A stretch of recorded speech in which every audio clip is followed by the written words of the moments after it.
Take it away, Jay. So listen, it is live at 11 at the earlier time of 9 a.m. and we've got Simon Gwilliam with us here today. So listen, Sean, what are we going to talk to Simon about today? I'm hoping that he's going to give us some more of that cool shit he gave us last week, because he was literally blowing minds here, delving into the system that he's created, the Unbreakable mind system. It's like the UK's #1 coaching system right now, Simon, right? Yeah, definitely, yeah. I was talking last night. We had over 100 people in on the new challenge last night, talking and giving them the stuff. So yeah, not bad. We're doing good. 100%. Definitely. Man, one of the things you were touching upon was the vision, energy, and focus stuff.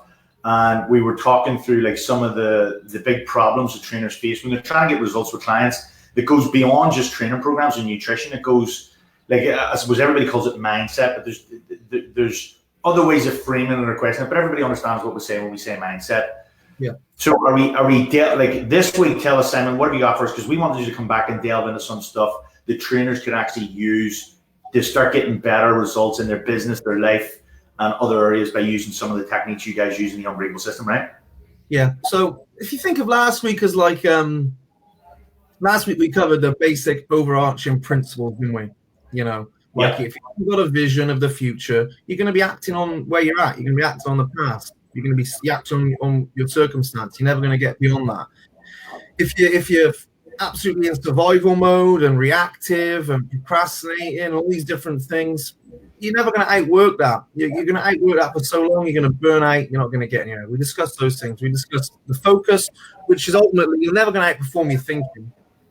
We all know that. Our thinking can be our greatest ally, can be our worst enemy. You know, we want it to be our greatest ally. And so we looked at all three principles. And obviously when you guys asked me to come back, I thought I'm not going to talk about the same old stuff. You know, people have heard that last week. So give them some deliverables. You know, I mean, I'll be honest. I can come in here. You know, our system is probably built around this. This is like the Unbreakable Bible. And in here you'll see it's a laid out.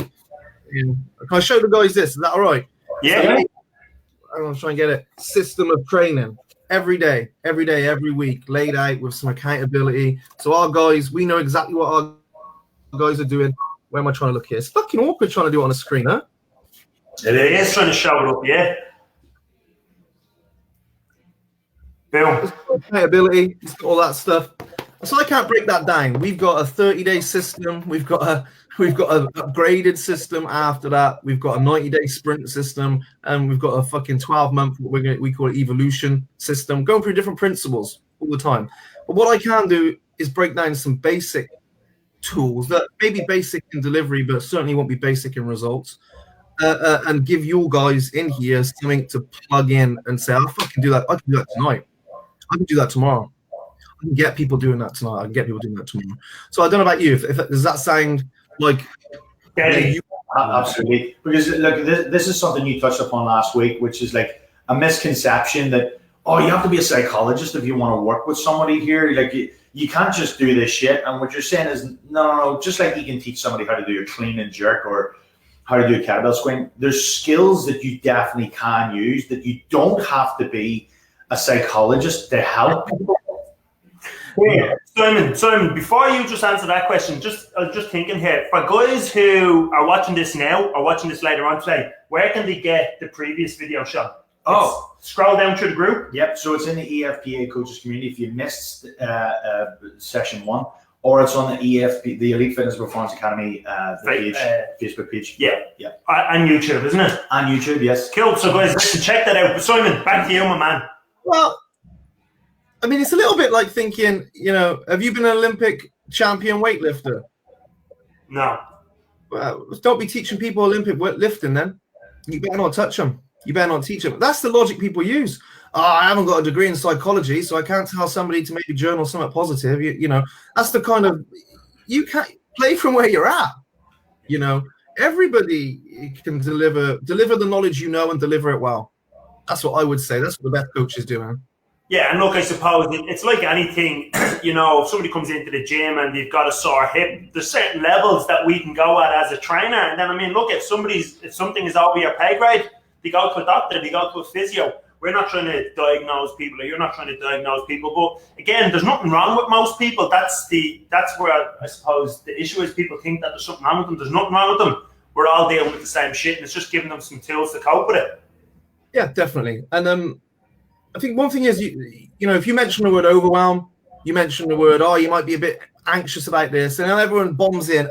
You're talking about mental health. You're talking about this. You're like, no. When did I start? We're not talking about depression or anything like that. We're talking about getting the best out of people. Now, everyone in here, I know, wants to get the best out of themselves. They won't fucking be in here. Yeah. Everyone who comes into your programs wants to get the best out of their business, the best out of something. Maybe it's in the gym. I want to get the best out of my body. I want to get the best out of my life. Well, to get the best out of all those things, you have to get the best out of yourself. Right. You're not going to get. Session's about. What's that? That's what this session's about. Like, if you want to get the best out of your business, you've got to get the best out of yourself. It's going to perform to the limits of us. You guys know that. I know that. But it's how do we do it? How do we say, how can I upgrade my thinking? How can I upgrade the way I think and feel and act? How can I do that? And this is where we're going to go into. So, I mean, we'll keep it nice and you guys jump in whenever you want, but I think we'll keep it nice and interactive because I love talking to you, you know. Cool. You guys have a pen and paper and shit? Yeah, everyone's going to need a pen and paper. I think the last video went down pretty well, actually. I had a few messages from some of your guys in here saying they got a lot from it. So we got a ton of messages. People are asking for more, like, how do they learn this shit? It's something I've been thinking about, like bringing you over to do something where we could delve into the deeper shit of this. Like, I know you run courses and stuff, so it's definitely a possibility to have you over if there was enough interest in bringing you. What do you think? Yeah, definitely. I mean, inside Unbreakable, we have lots of coaches. Cool.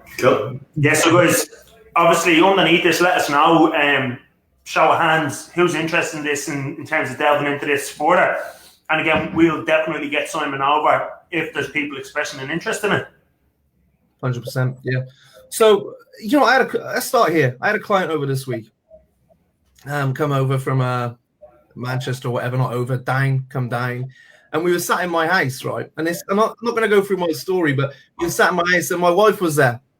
Well, we've had our house renovated over like the last 57,000 years, you know. I'll talk to you about that. And of course, you know, the wife gets like I don't know who that is, but they want to come in on this program. And yeah, hands are coming up there. She gets the hands are going up. She gets the scrapbook out. So we're sat at the kitchen table, and he's come up this night before we're going to work. And she says, look, I've got to show you this. Because he's going, your house is beautiful. I love your house. You know, being nice, you know, a good friend of mine. And she gets the scrapbook out. And she's showing him how we lived for a long time. And he was going, fucking hell, Si, how did you live through that?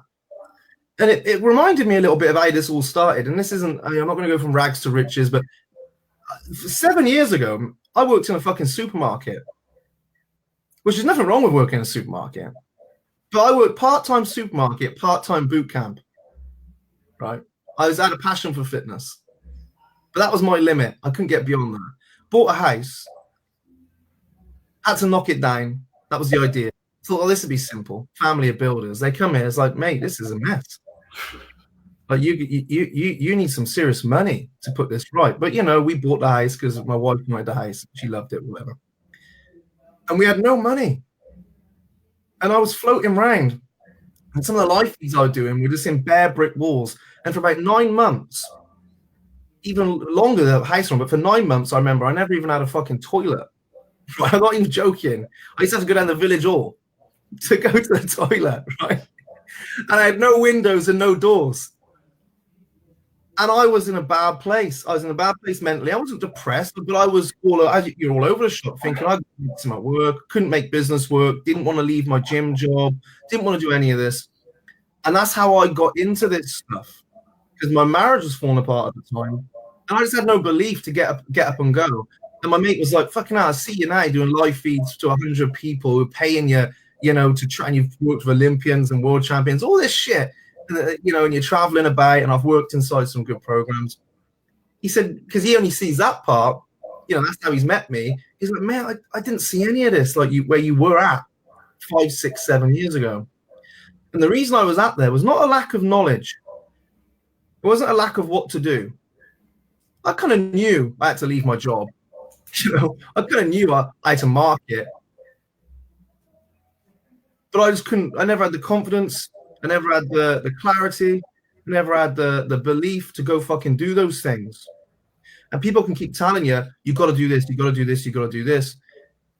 But as you know, that doesn't work because they felt like the brakes were on. And so that's how I got into this shit. And if I'd had my system, if someone had plugged my system in now, it wouldn't have took me 7 years. It didn't take me 7 years, but it took me a good 4 or 5 of learning and development to really get my shit together. We can do that and I'm not just, we can do that in 30 days, but we can do that fucking pronto now. If I'd had that system, I would not have been scratching around for years.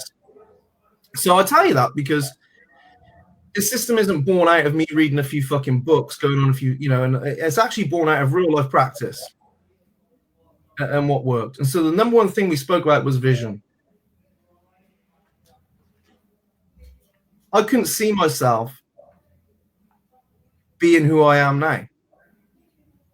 I couldn't see it. What I could see was where I was at, broke, like literally broke, fucking broke as a broke could be. Yeah, really. That's like no shit. All I could see myself, all I could see was broke. Got to get this house done. How am I going to get this house done? Can't leave my job. I couldn't see beyond any of this. This is never going to work. Everyone's like, you need to go get a full-time job. You need to get a proper job. You need to go get a proper job. Stop fucking about it. All that kind of stuff. And you let that shit in, it fucking breaks you. And so I couldn't see beyond that. And I remember I got into a program with an incredible coach called Jesse Alder, and he showed me this tool, which we now use a little bit of, basically, in creating a vision. And I started to create this vision of my future, what I wanted. And buying into it and having something to aim towards. A vision gives people belief. A good vision gives people real clarity and real drive. That's what a good vision will give us. I mean, you guys know, we've spoke. You guys have got great visions. That's why you're so good at what you do. And I'm sure the clients you have that do really well have quite big visions, and they can attach a lot of belief to that. But when we struggle, it's because we can't see that. We're rabbit in the headlights. Fuck, got to deal with this, got to deal with this, got to deal with this. So the question I would ask anyone is, if you acted, if every action you took was based on a vision of the future, do you think you'd get somewhere? Of course you would. If all your actions are based on where you're at, you're going to get anywhere? No. My actions for a long time were based on being a broke, fucking terrible, mentally all over the shop, doubtful, scared 28-year-old. So that's what I got more of. It's the fucking perpetuating cycle. So we want to get the vision and act on that. Because without a vision of the future, you'll be defined by your reality. And so the tool, I know we got limited time. Does that make sense to anyone watching this, though? We all get to a point where we're just thinking, I can't see beyond the fucking shit. I've helped clients who can't see beyond their current situation. When you can't see beyond it, you ain't getting anything else. And somebody says you got to set a goal. Make X sales. Yeah, I'd love to, but I can't fucking see the kind of person I'm going to be to do that. So it might start making sense before I move into the tool. Yeah, because look, I think what you're kind of getting at here is, if you're taking actions based on your current reality, you're going to get results congruent with your current reality, if that makes sense. But if you have a vision, if you have something that you're looking forward to in the future, a better situation, and you start taking actions on that, well, fuck me, even if you don't get it, at least you're moving out of where you are at the minute. Yeah. You're making progress. Spot on. And I want to get the difference between, I'm talking about goal setting. No, I'm not talking about goal setting. I had plenty of fucking goals. I had goals coming out my ass. I never had a whiteboard that big back then. Probably couldn't afford it. But, but I had goals everywhere. But a vision is completely different. I'm going to tell you why. It makes sense come steps 2 and 3 why it's a vision. And so I did something called the ideal day. the ideal day was the first ever vision tool I used, and I've got such better ones than that now. But I sat down and I was encouraged to write, okay, in your future, what would be an ideal day for you? What would be an ideal day in this business? What would be an ideal day in your life running that business? How would it look? And you have to use your senses. And I was encouraged. So I used to write down, no shit, I remember it like yesterday. And I'll tell you why I remember it like yesterday. You have to, from the moment you open your eyes, you wake up, what do you hear? What do you see? What do you smell? Who you with? What you doing? What do you feel? Where do you get up? Where do you go? How do you go about your day? Filling in the color of it, the way you feel, the way you think, who you're seeing, what you're doing. And it was to create this ideal day to go about it. And I remember, no shit, saying, I'm going to get up, I'm going to wake up crisp, clean sheets. I'm going to feel refreshed. I'm going to feel happy. Because at the time I used to wake up feeling stressed and anxious and worried that someone was going to knock on my door and say, you got to sell this house. You sell it. There's fuck all here. There's nothing left. Just sell this bit of land. And that's what my reality was. Oh, how am I going to get some clients say, fuck, I need them. I've got to get to pay his bills. Oh, fucking hell, the missus on at me. Everyone's telling me to get a job. So I wrote this ideal day down. I felt happy. I felt confident. I went downstairs. I sat in the kitchen, at my island. I opened the patio doors. It was fresh. It was a sunny day. I was excited to go about my day. I talked about the clients I was going to have. I looked out the window, what car I was driving. I described it. And I described it, and I left it. And I probably never looked back at that ideal day for a long time in writing. But I've done this multiple times. But even this year, I brought a new patio set and put it out on the patio. And I was sat there one morning, doors open, patio, sat at my island. I looked at it, and I sat there, and I was thinking, because I was talking about visions to people the night before, and I was like, fucking hell, this is my ideal day. Like, I get to walk around in my ideal day. I don't live that day every day. But it was a fucking light, a guiding point for, and I remember writing that I had carpet. It sounds so stupid, but I had carpet. I woke up and felt carpet because I never had carpet. Now, what this does is give you something tangible and something real to aim towards. Now, I didn't sit there and read that every day. I would now. I'd read it at a certain point of the day, which I'll tell you about, but I didn't. I just wrote it, closed the book, and I knew that was what I was aiming for. And it wasn't, I got to make 20 sales this week. It was just, of course, I had goals around that, but it was just, that's what I truly want in life. That's who I want to be. That's how I want to feel. And you'll have multiple ones, and they'll upgrade, and they'll upgrade, and they'll upgrade. But without putting that down on paper and getting very clear, then you'll never really know. You're going to set these one-dimensional goals. Goals are one-dimensional. Here's what I want. I want a business that makes X money. But we're human beings. They're getting a bit too spiritual in here. We're not one-dimensional. We're three-dimensional.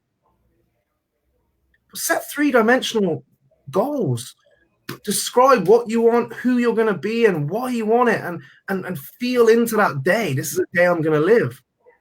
And if you woke up and did that most days, you'd be fucking happy. And so I did an ideal day in my business. What's an ideal day in this business that you want? What's an ideal day? Fill it in. Get something powerful that compels you, that pulls you. Don't just set the same old goals that we always set, and then we don't hit them, so we set bigger ones. Create more leverage, create more fear. No, don't create more fear. Create more desire. Create more clarity. And so anyone can sit down. I would encourage anyone, any client. We do a similar tool to this. We build people through the levels. You got someone who comes in who's struggling. You're going to get them do the ideal day. You got someone who's doing really well. We got other tools that we use, and we just define this future reality for them. And this is like a basic, you can't move, let's get you squatting kind of thing,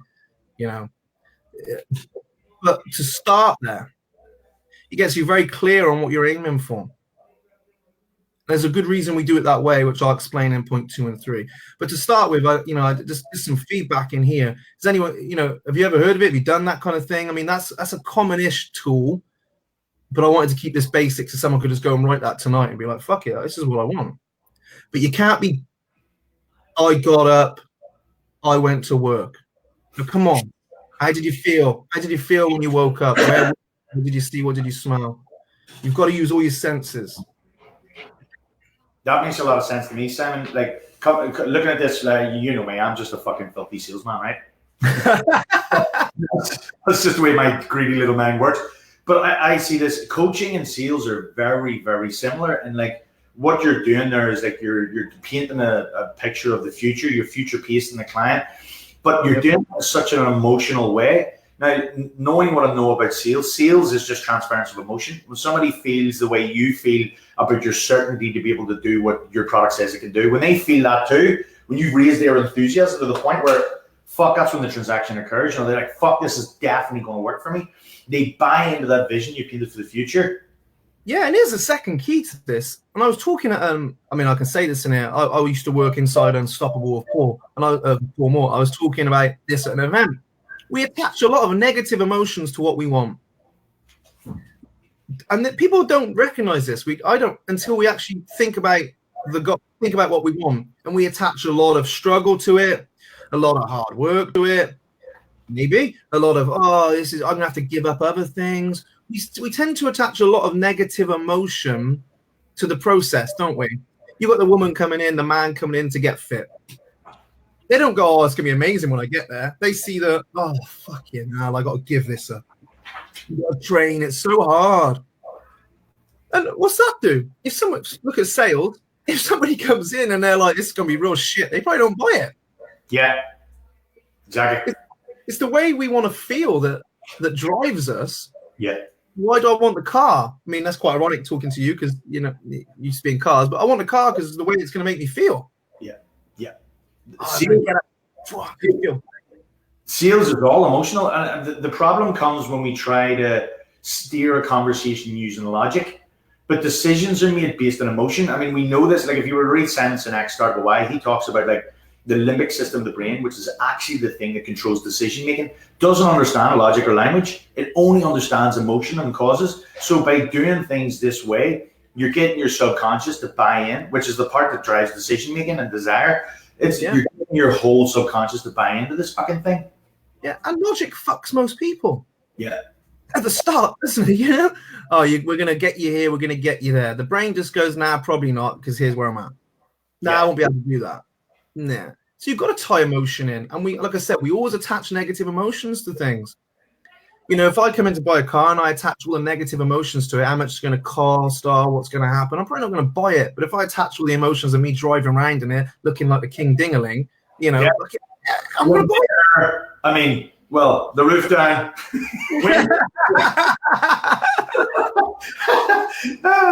So in our own lives, you've got to, you're pre-pacing and selling yourself your future and how good it's going to feel. And how it's going to look, how it's going to taste, and you're attaching some great emotions to it, and your brain's got something to aim for, which we'll discuss, as opposed to a goal, which we generally attach a lot of hard work to.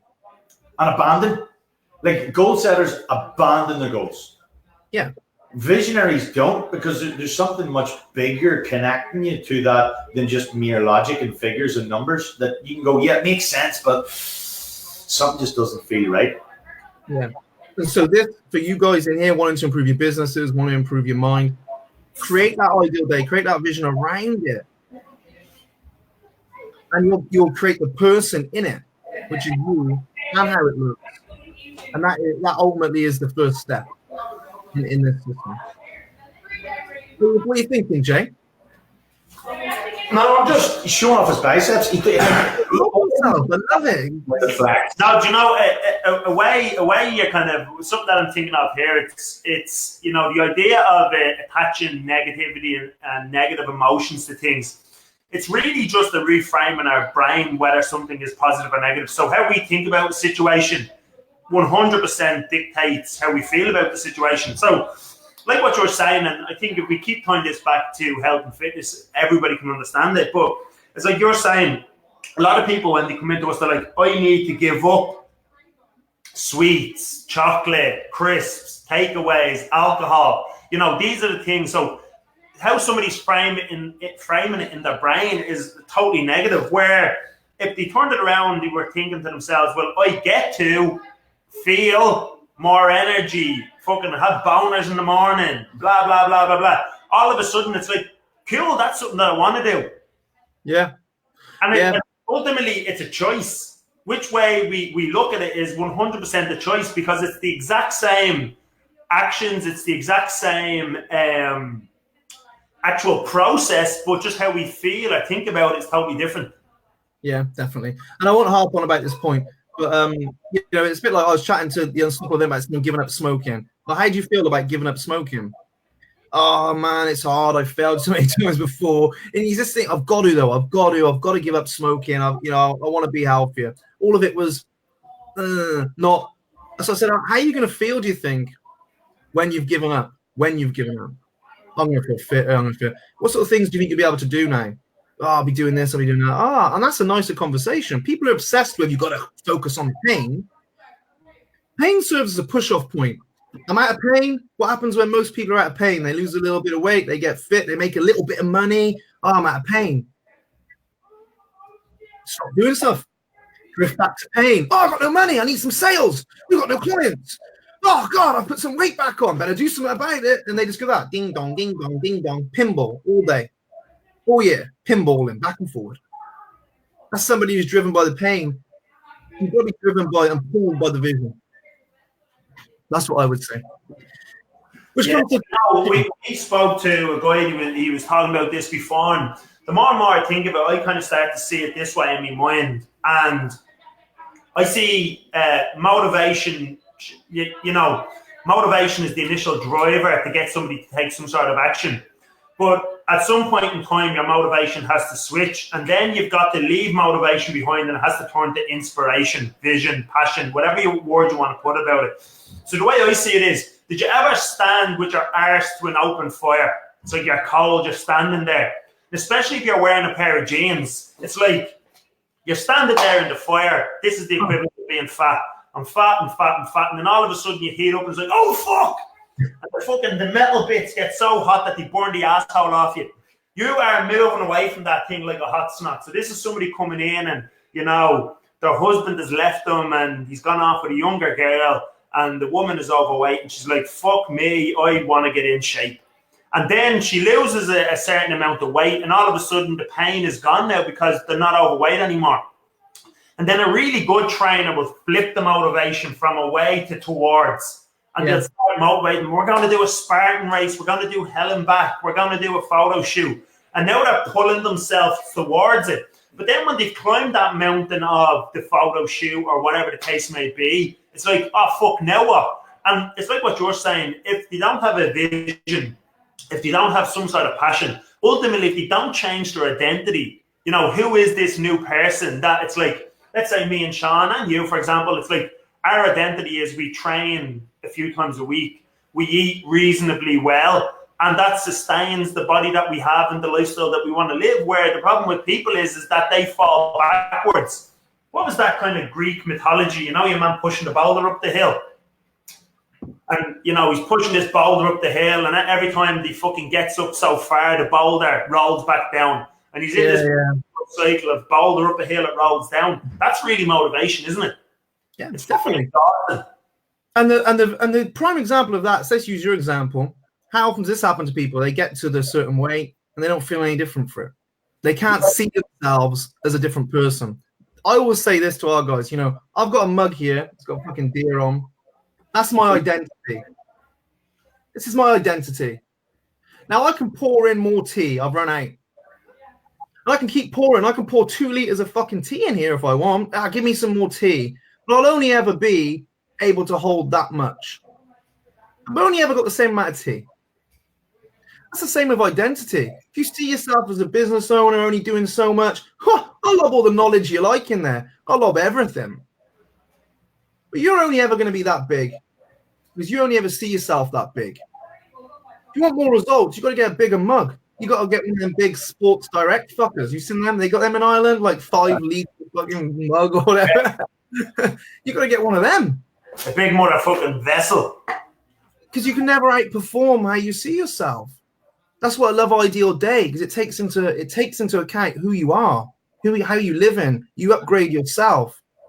You'll never outperform that. So if you keep thinking I'm doing this, I'm doing more and more, but I'm not getting anywhere. It's the vision, it's the identity that needs expanding. And that's a crucial key. So yeah, I like that point. Which we come to point 2, which is obviously energy. In the system, we spoke about energy. Once you've got the vision, the second struggle ultimately for all of us is where our energy's at. So let's keep it pretty simple, layman for everyone here, so we don't get too out there. I mean, this is a pretty educated crowd, but we don't want to bore people. You've got physical, mental, and emotional energy. Put it that way. You've got physical energy, your body, you're running around in. You've got mental energy. That's how you can measure brainwaves, and it's energy. And you've got emotional energy.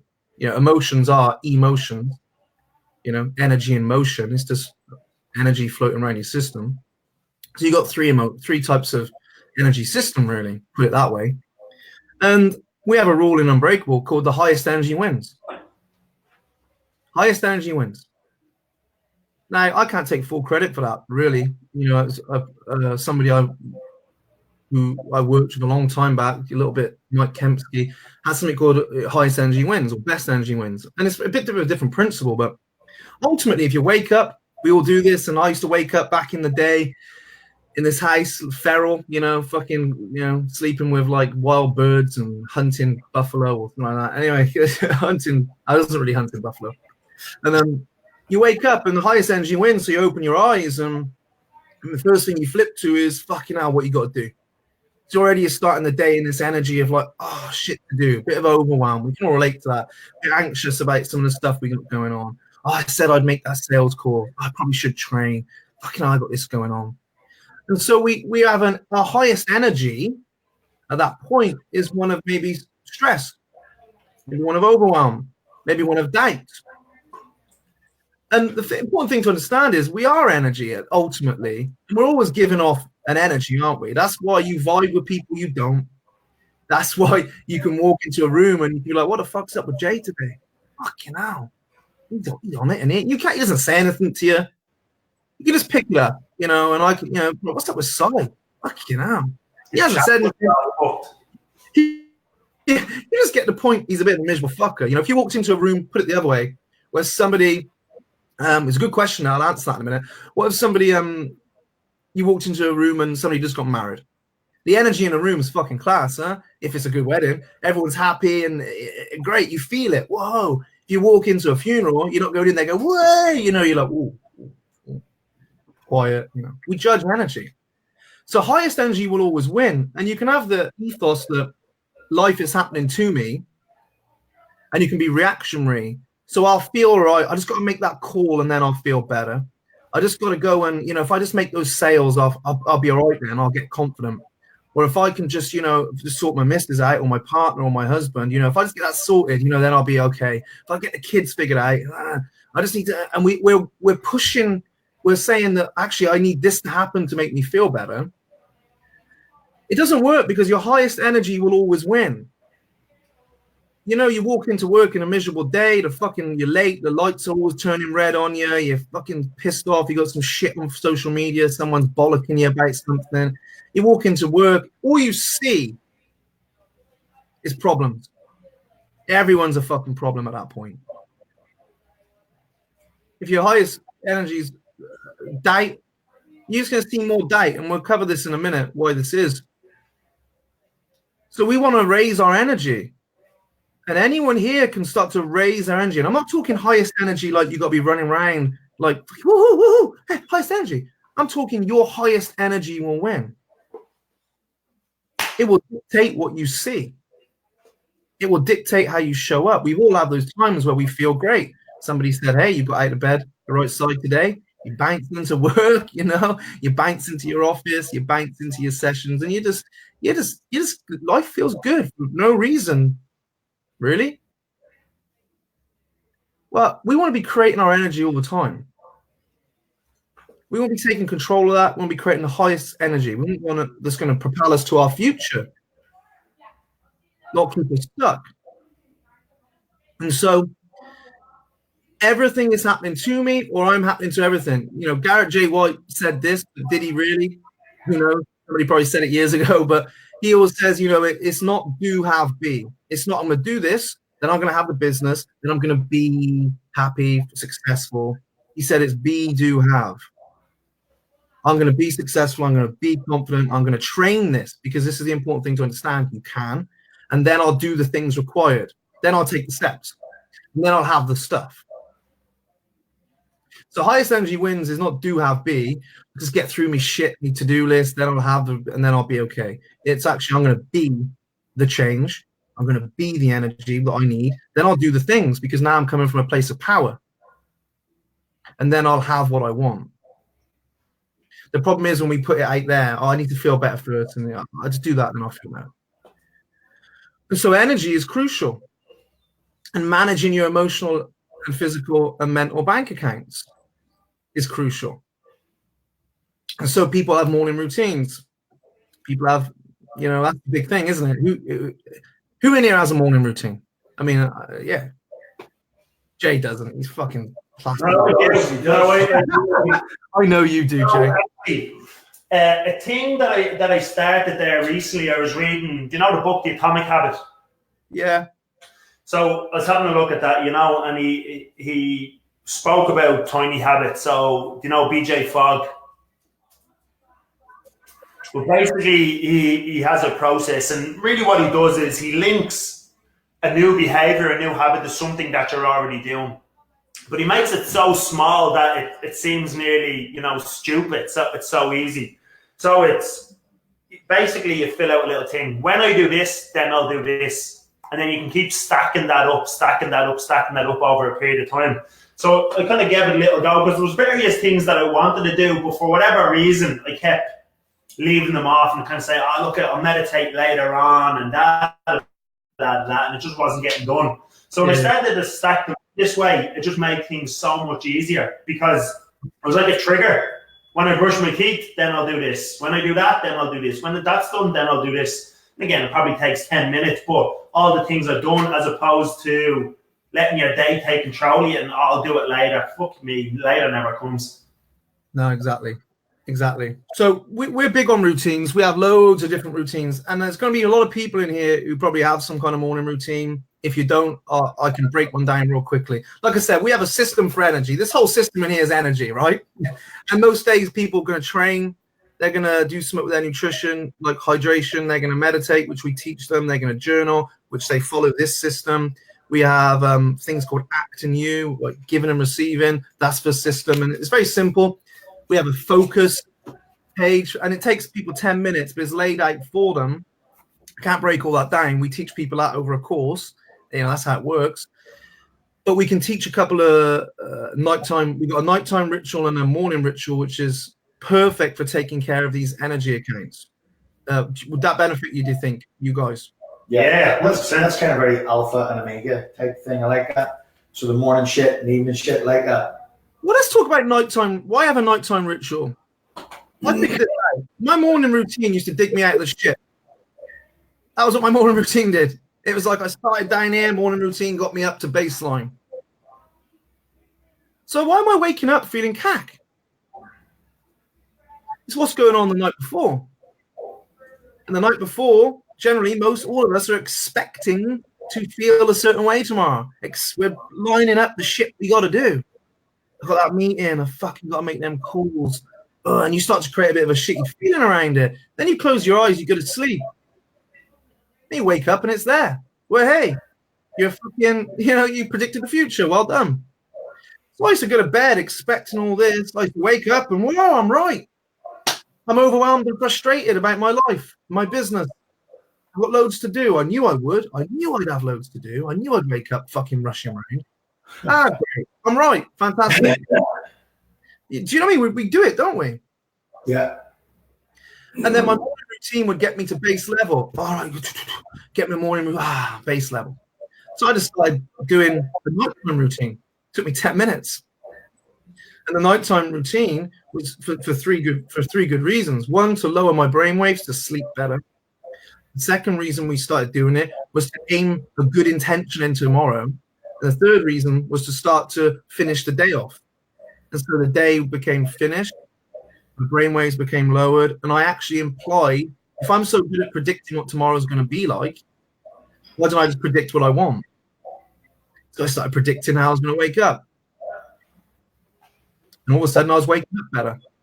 Fuck. And then I was waking up better, and I thought, well, now my morning routine's more powerful. Right. Any beginner we have, I'm going to be honest, I think the morning routine can be overrated for most people. Busy as fuck, trying to get kids out the house, trying to get fucking things done. I think the nighttime routine is a great place to start. Just from baseline level, everyone in here. And so I'll tell you what we did. And this will come nicely to survival, and I'll answer this question. So, when we sleep, I'm not going to go into this. You guys are probably experts in this, but ultimately we drop through the brainwave patterns. We go from quite high, outward face to low, and we get to delta. We fall asleep. We have amazing dreams, maybe or maybe not. Well, before I go to bed, your brainwaves are naturally dropping. It's a great time, because when your brainwaves are naturally dropping, guess what they become? Suggestible. Isn't this amazing? So your brainwaves are high, in the day. You're not very suggestible. You're probably more analytical. I can't just say, hey, Sean, do this because of this. You're probably going to question it a bit more. You're stressed. You're closed off to information. When your brainwaves are lower, they're suggestible. They're open to information. Look at hypnotists. If they wandered into the office now and went, yeah, you're a chicken, you wouldn't go, oh, great, boom, boom, boom, boom. But they've got to do some work. They've got to get you suggestible. Well, your brain waves do that at night. They go from high to low, from analytical to suggestible. In the morning, they rise from suggestible to analytical. Which is why when you start plugging in information before you get to bed, your brain's quite suggestible. And it usually wakes up going, hey, great, here it is. So we're going to plug in better information. That's the idea. The first thing I always teach people is we just do, it's called the 5-5-5. And we teach people something called heart breathing. I'm obsessed with this. Heart breathing is where you place your attention on your heart. Literally, anyone can place their attention on their heart. If I said right now, place your attention on your foot, your left heel, you'd start to feel your heel a bit. Oh, yeah, I can feel that. But where you place attention, you place energy. So we place it on our heart. Why the heart? Because for me, the most scientific thing I studied was heart breathing. Everyone knows heart rate variability, I imagine.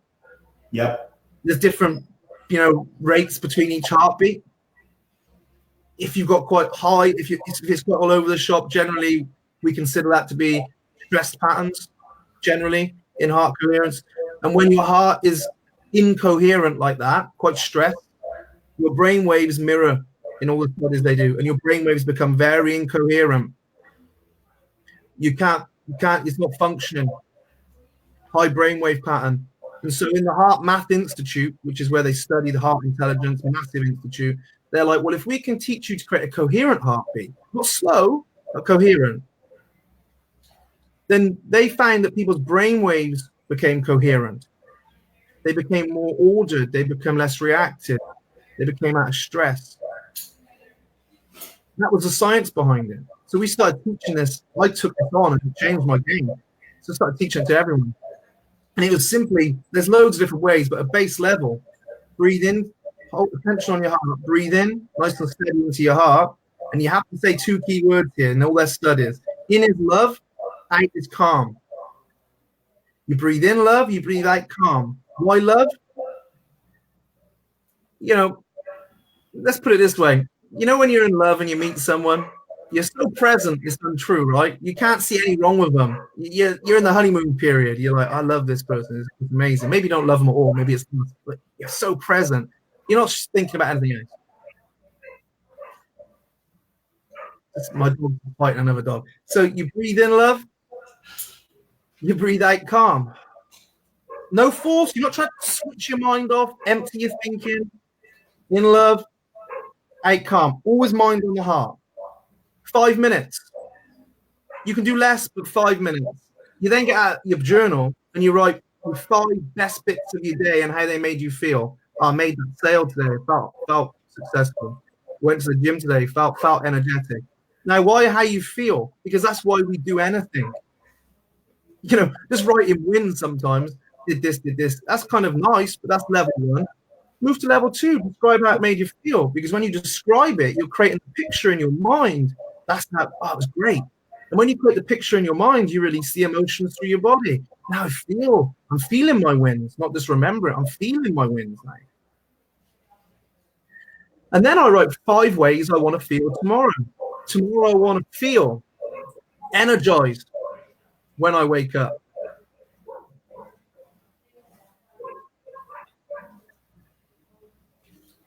Let me shut my door. Tomorrow I want to feel confident on that sales call. Tomorrow I want to feel successful when I make those sales. So why are we saying that? Because most people are going to bed saying, oh, tomorrow, fucking hell, I better make that sale. Oh, God, I hope I get it right. Oh, God, I got work. I'm going to be tired. Oh. We're suggestible. And the brain says, oh, thank you. You plant the seed. Thanks for those seeds. And then tomorrow morning you wake up and they're there. Oh, I've grown into a wonderful you can't fucking get out of bed day, or a wonderful you don't want to do your sales calls. So we want to create the opposite. So 5, 5, 5. 5 minutes of breathing. 5 wins with how you feel. 5 intentions for tomorrow. Not goals. I want to make a sale. Tomorrow I want to feel. That's a big key. Most people go, I wrote down tomorrow. And it creates more pressure. Tomorrow I want to feel. Midnight. Wake up. Do this. Do that. And don't be surprised when you look through the night after. You go, yeah, that happened. Don't be surprised when you do that. Yeah, I felt that way. I did go well. That's you becoming a creator, not a participant. Fuck, love that. And that is how we, that's the basic level. The system isn't really around that. But if I was to, when people ask me, I struggle sleeping, or I struggle in the morning, or I just wish I had more confidence, I wish I had more belief, I wish I wasn't so stressed, I start at the night. Because I think people have got time at night. And I think it's way easier. Does that make some sense to you guys? Yeah, do you know what I like about that in particular? So one of my habits, again, I don't know if you've come across this, but it's the 5-minute journal, all right? But the problem with doing anything that we measure, the fact that we're measuring it makes it kind of less effective in some ways doing the task, because then you can start to fall into the habit of, I'm going to fill out this journal because it's one thing that I'm doing. But that's kind of like, as you said there, that's kind of like level 1, where if you can add in the feeling, the emotional to the logic, so you're writing down, hey, I'm grateful for fucking me wife. Well, why? What's the what feeling does she induce in you? And then I suppose level 3 is if you start to picture that in your mind, that kind of has a cascade. So it's not necessarily now you're writing it down to write it down. You're actually internalizing it as opposed to just the pure logic of writing on a piece of paper. Do you know what I mean? Oh, yeah, it becomes real. Yeah. I appreciate this. Do you? Or are you just writing it? Yeah. The feelings are how the body understands. We understand. The body understands experience through how it feels. That felt great. That felt crap. Whatever. So give it a taste of that. Give it a taste of it. Remind it. Flood it with emotions. Because when you feel good, we all know that we go do good things. Highest energy wins. So flood it with good. Train it to experience those emotions.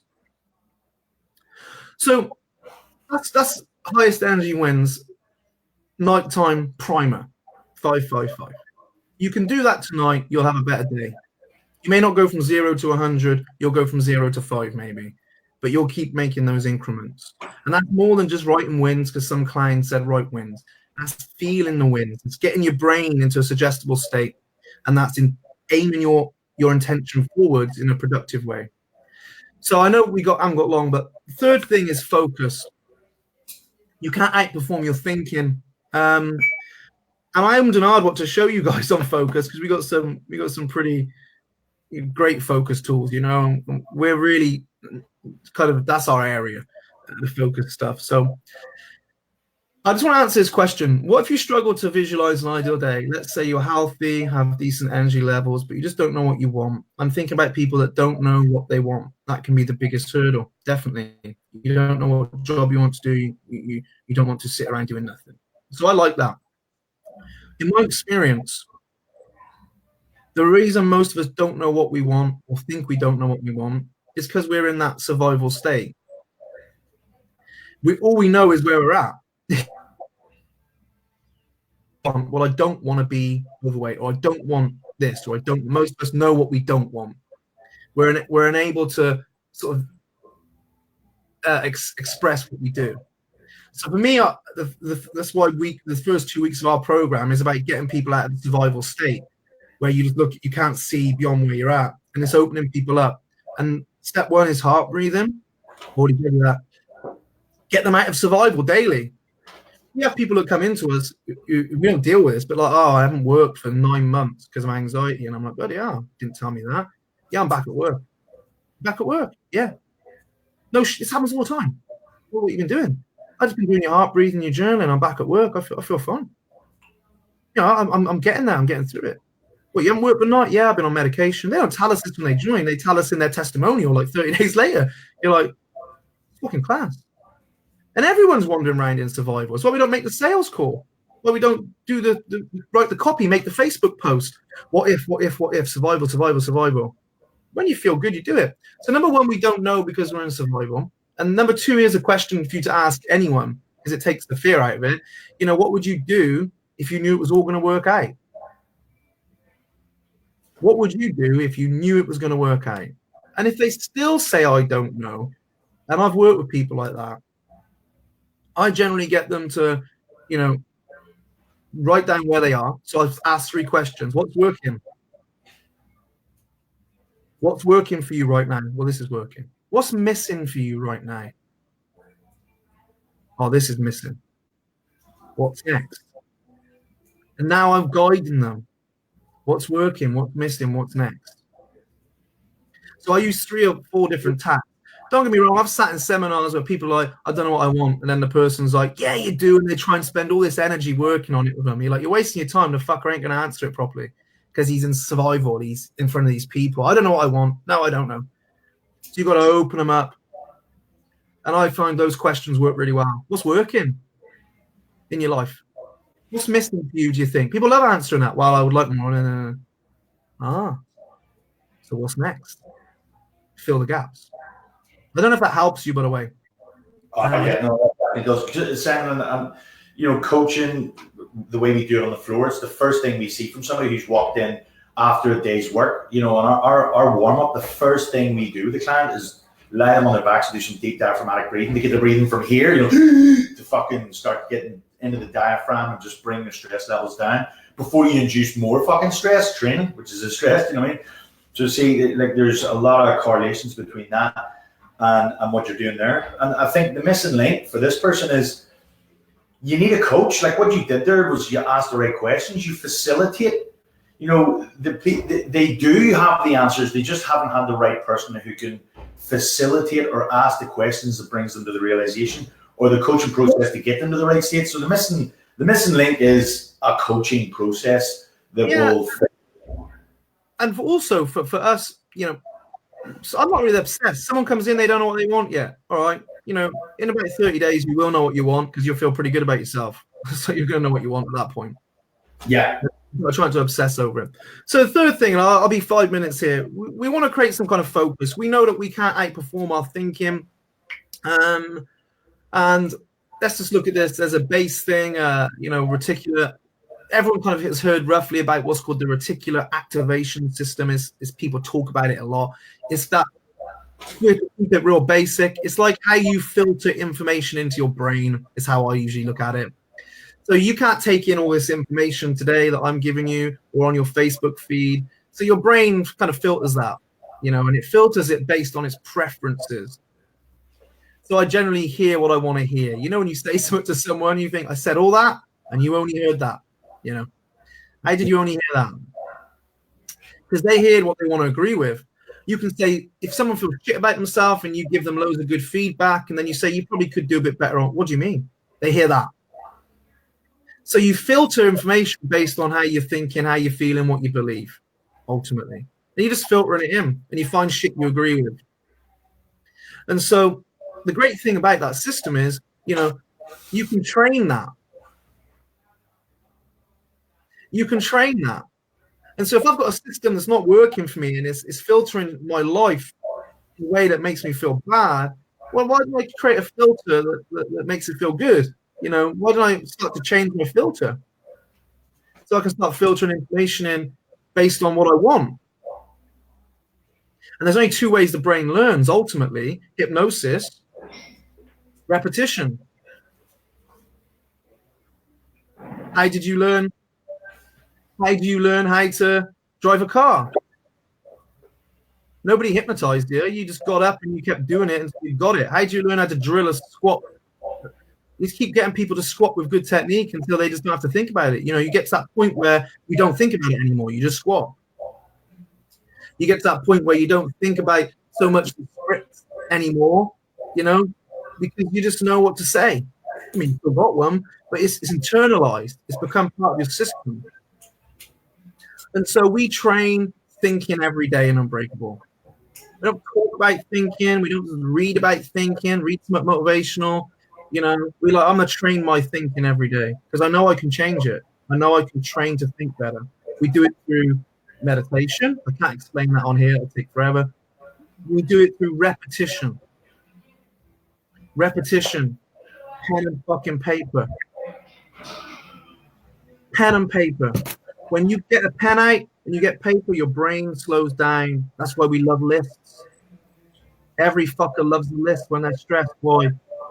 Slows it all down. And so every day I wake up and I'm going to journal and I'm going to write great things. I'm going to write what I'm struggling with. Why not? I don't want to repetition that into my brain. Your brain runs on a lot of patterns. Anything you're good at, you've got a great supporting pattern in your brain. Exercise for most of us in here, because we've internalized it so much that it's easy to do compared to the average. Maybe business isn't a great pattern for you. Maybe money is a shit pattern for you. Maybe relationships are a shit pattern for you. Maybe beliefs are a shit pattern for you. It doesn't matter what you struggle with, bad pattern. Change the pattern. Repetition. I'm rushing this, but I could do a whole fucking live on this, to be honest with you, on thoughts and the brain. But again, the nighttime ritual we gave you, the first thing I do when I wake up in the morning is follow a similar system. And this is my journal. This is an old journal. But I wake up and focus on three things. So the morning primer, I'm going to breathe again. So think of this as a morning ritual. Morning primer, 5 minutes breathing. Go through the heart breathing. Stage 2, 5 things that I absolutely love about life.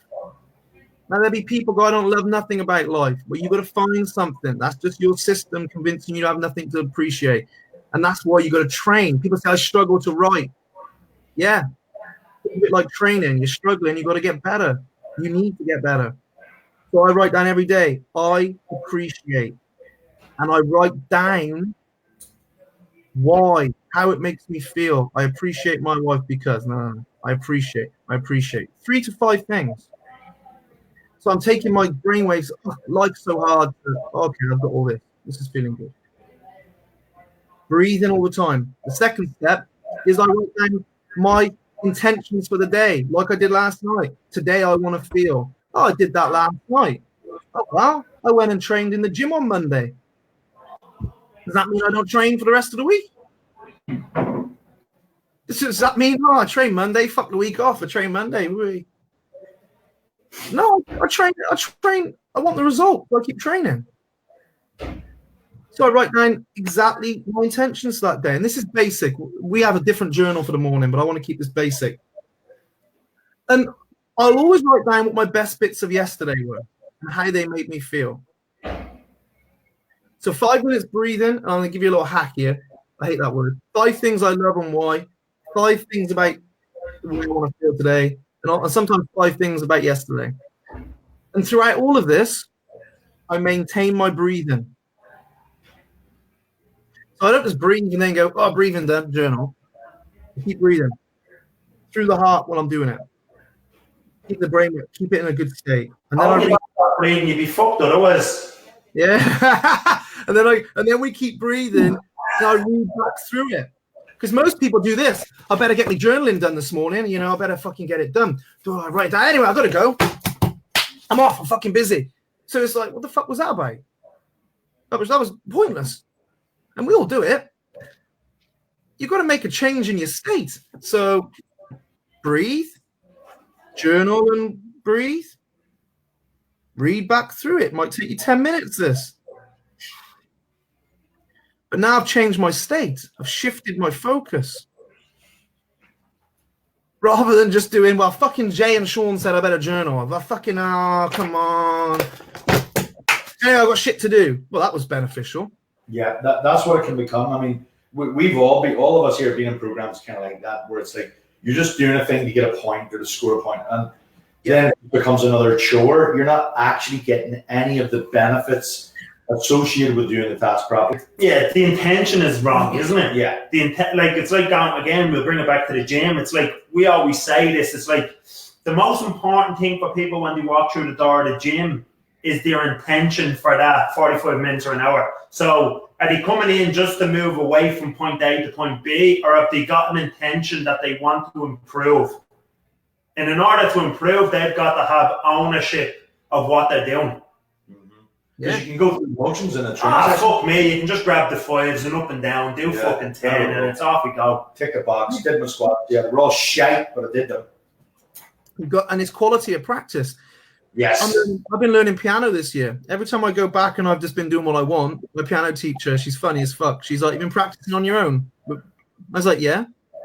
Have you been doing what I told you? Yeah. No, you haven't, you liar. No, I did some of my own stuff. She went, yeah, I can tell your hands all over the shop. Quality of practice matters. Mm-hmm. Keep practicing. We call that practice perfect practice instead of practice makes perfect. It's no. If you practice perfect practice, you make it perfect. And the thing is, journaling and breathing is getting the buy-in, right? For everyone here, you might go, oh, yeah, whatever. Do you think thoughts are important? Do you think they shape your life to some degree? Now, if I ask that, everyone's going to go, yeah. So what's your quality of training like? And training isn't reading a fucking book. That's learning. Training isn't watching me right now. That's learning. Training isn't going onto YouTube and listening to fucking, yeah, that's great. That's learning. Training is pen, paper, well, not always. There's different tools, obviously, but and actually taking the time to train your mind how to behave. And when you're going to get, what you're going to get from that is when you raise the feelings that you want and you match your intention mentally to that, you're that person walking in to work who they say, God, you got out of bed the right side. Yeah. I'm training this shit every day, and not you. Everyone has bad and good days, obviously, some better than others.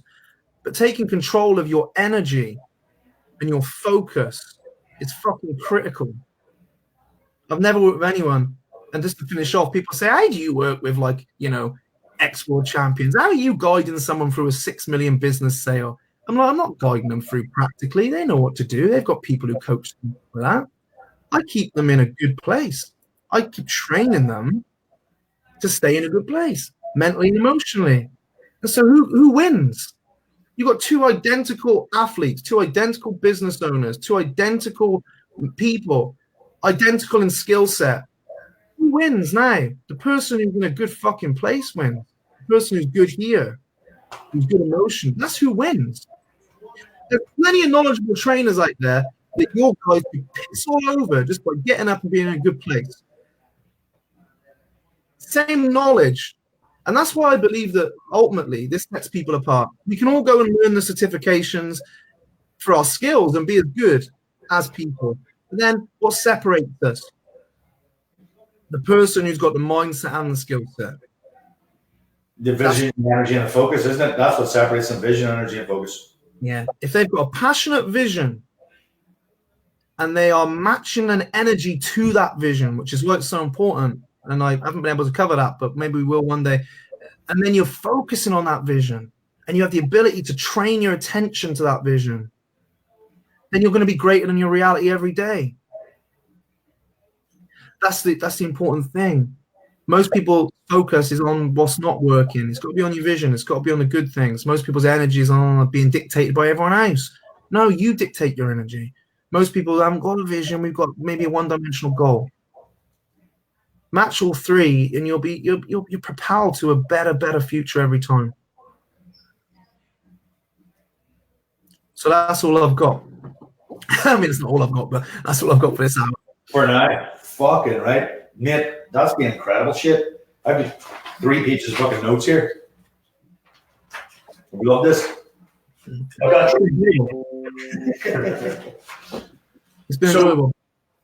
Dude, like I know there's a couple of people raised their hands there and said they would love to know more and do more stuff there.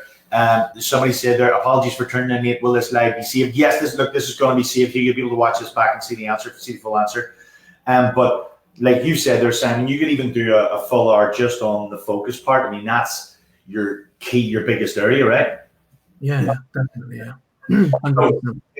Like, could we get you over to do a full live experience and guide trainers through this system so that they begin doing this themselves?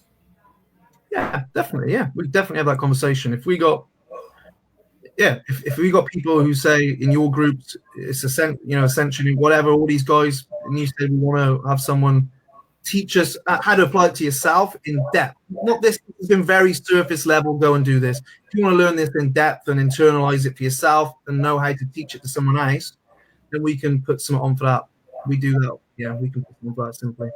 Because I think this is definitely the missing link between, programs is one-dimensional. Nutrition is very one-dimensional, but this is adding that other dimension that gets the buy-in that actually is the difference between people getting their goals, which is the one-dimensional thing. This is adding the other element that a lot of people aren't training that's going to make all the difference. Yeah. For results for clients, results in their business, results in their own life. Yeah. It's going to get you results in your own life, and it's going to get you way better results no matter how good you are in with other people. I said this last week. If I was to open a gym, I'm going to open a gym, we would be training the mind as well. Very simply, Yeah. Well, I think we need to chat about dates here, get some dates into this group today. Maybe we have a wee chat after, finding some dates and get this straight into the group to give people the opportunity to stick their hands up for this thing and start teaching this stuff, because it's fucking seriously needed. Well, it's probably a different conversation now because we're live, but I have plenty of trainers who come across with me. So cool. Let's do this. Sweet. Yeah. Sam, thank you very much for today. Thank you. I enjoyed it. You, my man. We'll catch you later. Peace.